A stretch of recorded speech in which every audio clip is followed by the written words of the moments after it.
ఓం గం గణపతియే నమః. ఓం శ్రీ మాత్రే నమః. ఓం శ్రీ గురుభ్యో నమః. ద్వాదశి, క్షీరాబ్ది ద్వాదశి చాంద్రమానం ప్రకారం పక్షం రోజులలో 12వ రోజు తిథి ద్వాదశి. చాంద్రమాసంలో శుక్లపక్షంలో వచ్చే ద్వాదశిని శుద్ధ ద్వాదశి అని, కృష్ణపక్షంలో వచ్చే ద్వాదశిని బహుళ ద్వాదశి అని పిలుస్తారు. కార్తీక మాసంలో పౌర్ణమి ముందు వచ్చే ద్వాదశిని క్షీరాబ్ది ద్వాదశి అంటారు. ఆ రోజు సూర్యాస్తమయం అయిన తర్వాత ఎవరైతే తులసి పూజ చేస్తారో అంతులేని ఫలితం పొందుతారని చెప్తారు. క్షీరాబ్ది ద్వాదశి మహాత్యాన్ని భాగవతంలో అంబారీషుని కథ తెలియజేస్తుంది. శ్రీహరి తన భక్తుల జోలికి వెళితే ఏం చేస్తాడనేది ఈ కథలోని అర్థం. క్షీరాబ్ది ద్వాదశి దూర్వాస మహర్షికి గర్వభంగమైన రోజు. క్షీరాబ్ది ద్వాదశికి పావన ద్వాదశి, సిల్కు ద్వాదశి, యోగీశ్వర ద్వాదశి అనే పేర్లు కూడా ఉన్నాయి.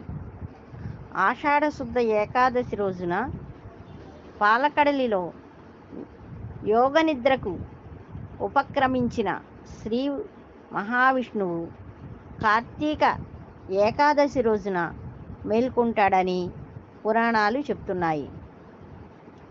అలా యోగనిద్ర నుండి మేల్కొన్న శ్రీ మహావిష్ణువు ద్వాదశి రోజున లక్ష్మీదేవిని పరిణయం చేసుకుంటాడు. అంటే తులసి చెట్టుకి, ఉసిరిక చెట్టుకి వివాహం అనేది జరుపుతామన్నమాట. విష్ణువుకు ఇష్టమైన వ్రతం కార్తీక శుద్ధ ద్వాదశి వ్రతం.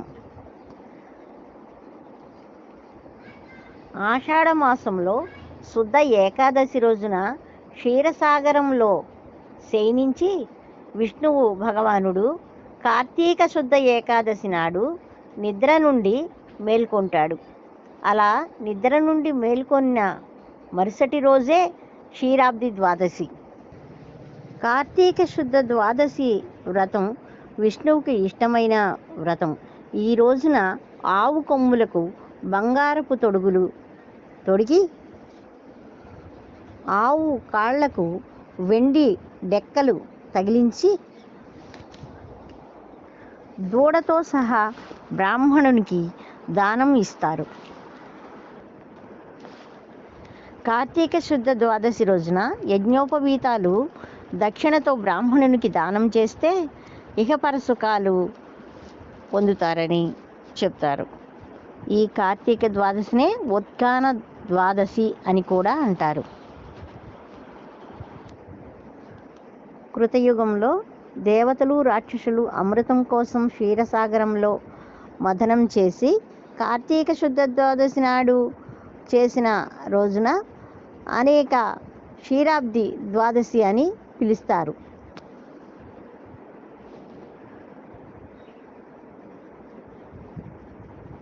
రోజున కనుక క్షీరాబ్ది ద్వాదశి అని పిలుస్తారు.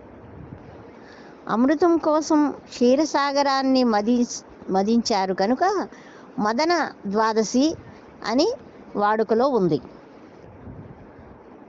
మహావిష్ణువు లక్ష్మీ సమేతంగా బ్రహ్మ, ఇంద్రాది దేవతలతో కలిసి ఆ రోజు బృందావనానికి వెళ్ళారు కనుక అందుకని ఆ రోజునే బృందావని ద్వాదశి అని అంటారు. బృంద విష్ణువులకు వివాహము గనుక బృంద అనగా తులసి చెట్టుగాను, విష్ణువు సాలగ్రామం ఉసిరిక చెట్టుగాను, ఒకరిని ఒకరు శపించుకున్నారు గనుక ఆ రోజు బృంద అని అంటారు.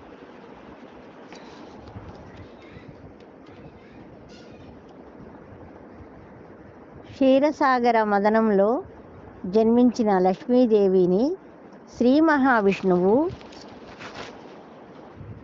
దేవదానవుల సమక్షంలో వివాహమాడతాడు. చాతుర్మాస్య వ్రతం ఆచరించి సాధకులకు కార్తీక శుద్ధ ద్వాదశి రోజున వ్రతం సమాప్తి చేయడం ఆచారంగా వస్తుంది. ఆధ్యాత్మికమైన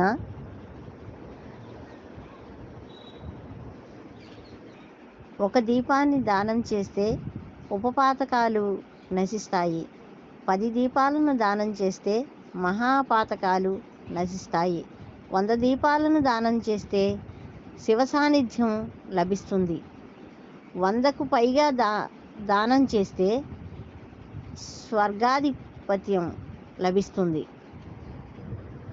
రోజున దీప దర్శనము లభిస్తే ఆరోగ్యాలు, బుద్ధిబలం, ధైర్యం, సంపద కలుగుతాయి.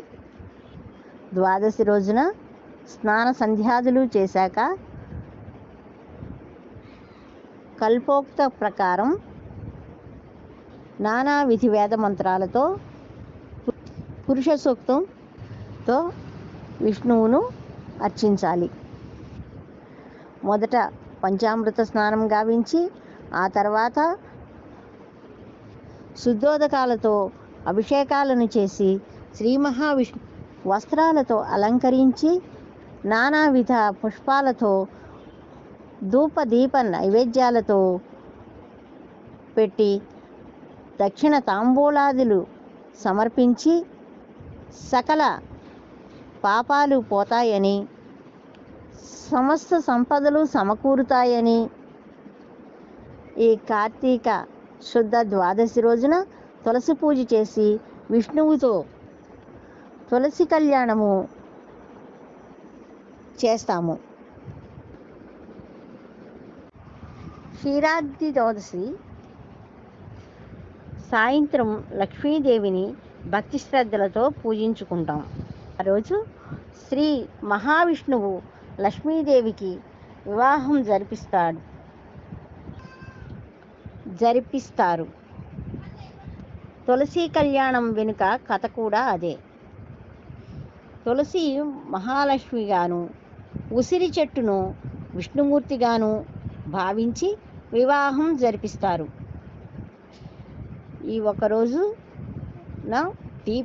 దీపారాధన చేసిన కానీ సంవత్సరమంతా చేసిన పుణ్యఫలం వస్తుంది. క్షీరాబ్ది ద్వాదశి మహాత్యాన్ని భాగవతంలో అంబారీషుని కథగా తెలియజేస్తుంది. ఆ కథ ఏంటో మనం తెలుసుకుందాం. శ్రీహరి తన భక్తుల జోలికి వెళితే ఏం చేస్తాడనేది ఈ కథలోని పరమార్థం. అంబారీషుని కథ ముఖ్యంగా ద్వాదశ వ్రత మహాత్మ్యంగా గుర్తించి చెబుతారు. అంబారీష చక్రవర్తికి కావలసినంత సిరి సంపదలు, శక్తి సామర్థ్యాలు ఉన్నాయట. కానీ వాటిని చూసి ఎప్పుడూ పొంగిపోకుండా శ్రీ మహావిష్ణువుని ధ్యానించేవాడట.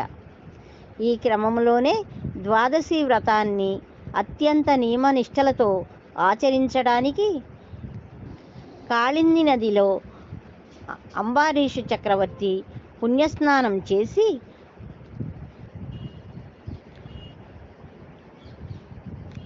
మహిమాన్వితమైన 6,000 కోట్ల పాడిగోవులను బ్రాహ్మణులకు దానమిచ్చి బ్రాహ్మణులకు ముష్టాన్న భోజనం వడ్డించారు. ఆపై తను కూడా వ్రతదీక్షను ముగించి భోజనానికి సిద్ధపడుతున్న సమయంలో తాను ఒక సంఘటన జరిగింది. దివ్యమైన ఆ సమయంలో దూర్వాసుని రాకను పవిత్రముగా భావించిన అంబారీషుడు ఆయనను తన ఆతిథ్యం స్వీకరించమని అర్జించాడు. అందుకు దూర్వాసుడు తాను కాళిందిలో స్నానం చేసి వస్తానని చెప్పి శిష్యుల బృందంతో సహా వెళ్ళాడు. నదీ స్నానం చేస్తూ పారవస్యంలో దూర్వాసుడు పరధ్యానంలోకి వెళ్ళిపోయాడు. ద్వాదశి గడియల్లో భుజిస్తే గాని వ్రతఫలం దక్కదని, కాబట్టి పండితులతో అంబారీషుడు సమాలోచనలు సాగించారు. దూర్వాసుడు నా అతిథి, అతనికి మర్యాదలు చేయడం నా విద్యుత్ ధర్మం. మహర్షి భుజించకుండా నేను భోజనం చేస్తే అతనిని ఆగ్రహానికి గురి అవుతాను, నేను శాపానికి గురి కాను. అయితే ద్వాదశ ఘడియల్లో నేను పారాయణం చేయకపోతే వ్రతఫలం దక్కదు, విష్ణువు కృప వర్షించదు. బ్రాహ్మణ శాపం కంటే ఆయన అనుగ్రహమే ముఖ్యం. కాబట్టి ద్వాదశి గడియల్లో శుద్ధ జలాన్ని సేవించి ఉపవాస దీక్ష ముగిస్తాను అని చెప్పాడు. అప్పుడు అతిథిని గౌరవించినట్లు అవుతుంది. ఒకవేళ అప్పటికి ఆయన ఆగ్రహానికి శాపానికి ఇది పునర్జన్మ ఫలంగా భావిస్తాను. తన మనసులో హరికి త్రికరణ శుద్ధిగా ధ్యానించుకొని కేవలం జలాన్ని సేవించి మునిరాక కోసం ఎదురు చూస్తున్నాడు అంబారీషుడు. అంతలో నదీ స్నానం ముగించుకొని వచ్చిన దూర్వాసుడు జరిగినది దివ్య దృష్టితో గ్రహించి రాజు చేసిన మహాపరాధంగా భావించి తనకు ఘోరమైన అవమానం జరిగిందని కోపోద్రేకుడై జటాజూటం నుంచి ఒక కృత్యాన్ని సృష్టించి అతనిపై ప్రయోగించాడు. ఆ పరిణామానికి భయపడిన అంబారీషుడు శ్రీ మహావిష్ణువుని శరణు వేడాడు. భక్తవత్సలుడైన శ్రీ మహావిష్ణువు శ్రీహరి రాక్షసులకు మృత్యు సూచకమై ధూమకేతువు ధర్మసేతువు అనే తన సుదర్శన చక్రాన్ని ఆ కృత్యపై ప్రయోగించాడు. ఆ సుదర్శన చక్రము క్షణంలో దూర్వాసుడు సృష్టించిన కృత్యుని దహించింది. దురహంకారి అయిన దూర్వాసుని వెంబడించింది. సుదర్శన చక్రం జ్వాలలకి దూర్వాసుడు రక్షించండి అని రక్షించడం ఎవరి తరం కాలేదు. తనను రక్షించమని బ్రహ్మను దూర్వాసుడు ప్రార్థించాడు.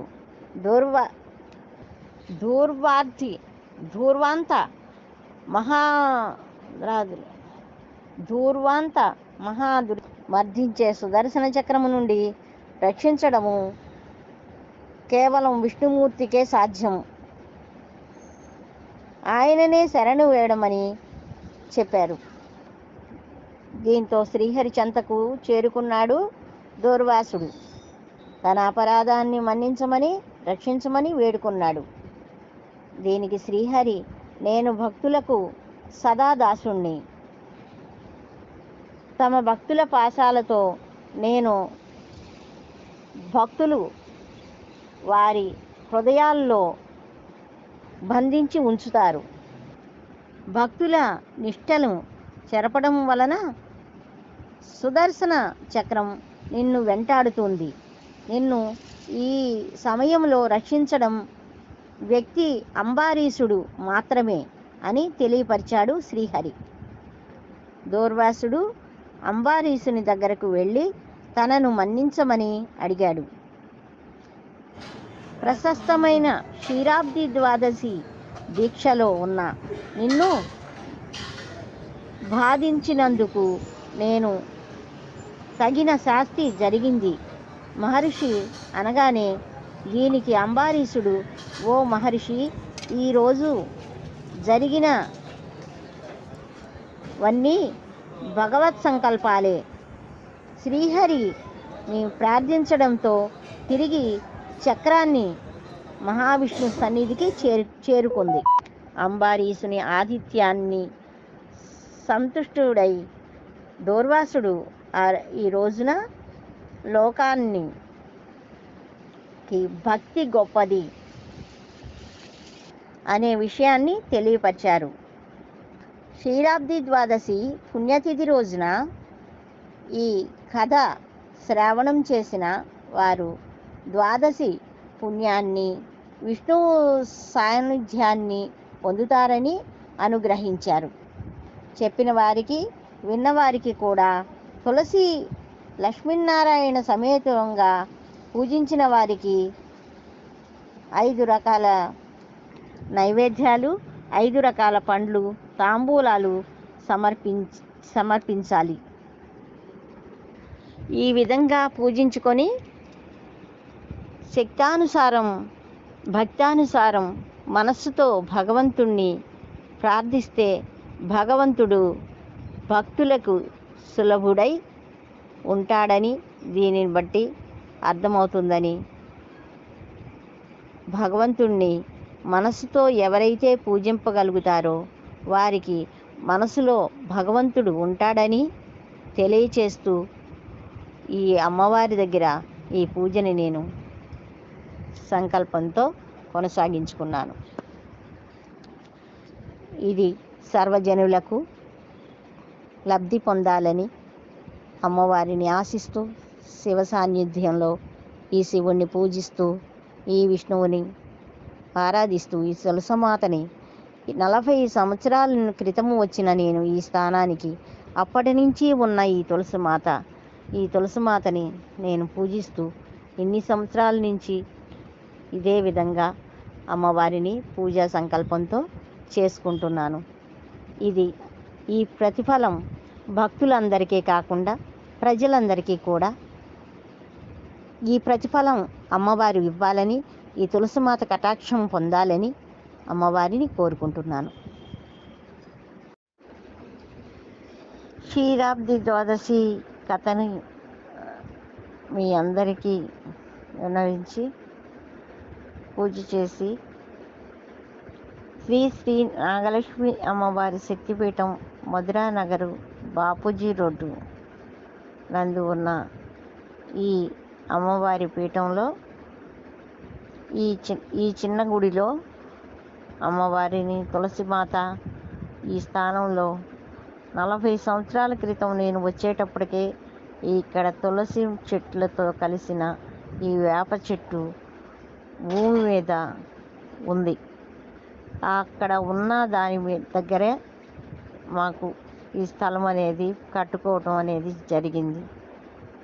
అప్పుడు వచ్చి అప్పటి నుంచి నేను ఈ శ్రీ మహాలక్ష్మిని పూజ చేస్తూ ఉన్నాను. పూజ చేసిన అప్పటి నుంచి చాలా కిందకి ఉండేది. ఆ తర్వాత ఆ ఫోటోలు కూడా మీకు పాతవి మీకు చూపించి ఉన్నాను. మళ్ళీ నేను అవి కూడా చూపిస్తాను ఒకసారి. అప్పటి నుంచి ఉన్న ఈ లక్ష్మీ అమ్మవారు, ఈ తులసి కోట, తులసి కోట కూడా 40 సంవత్సరాల గతందే, ఇప్పుడు కొత్తగా తెచ్చుకున్నది కాదు. అప్పటి నుంచి ఈ కోట దినదిన అభివృద్ధితో భూమి మీద, నేల మీద నుంచి ఎత్తు స్థలంకి వచ్చి ఈ కొంచెంగా పైకి తీసుకొని వచ్చి దీన్ని ఆరాధిస్తూ, అంచెలంచెలుగా ఆరాధిస్తూ అమ్మవారిని స్థిరపరిచి ఉన్నాను. దీనిని శ్రీ నాగలక్ష్మి అమ్మవారి శక్తిపీఠంగా కొలుసుకుంటూ ఈ అమ్మవారిని బయట ఉన్న వేప చెట్టుతో కలిసి ఉంటుంది చూడండి. తులసి కోట, తులసి చెట్టు, వేప చెట్టు రెండు కలిసి ఎలా ఉన్నాయో చూడండి. పైన అమ్మవారు కావలిగా ఉంటూ తులసి కోటతో ఉన్న ఈ మహాలక్ష్మిని చూసి తరించి భక్తులందరూ మనసులో మీ సంకల్పాలను చెప్పుకోండి. మీ కోరికలన్నీ తప్పకుండా తీరుతాయి. తీరిన తర్వాత ఈ స్థానం దగ్గరికి వచ్చి తప్పకుండా దర్శనం చేసుకోండి. శుభం భూయాత్.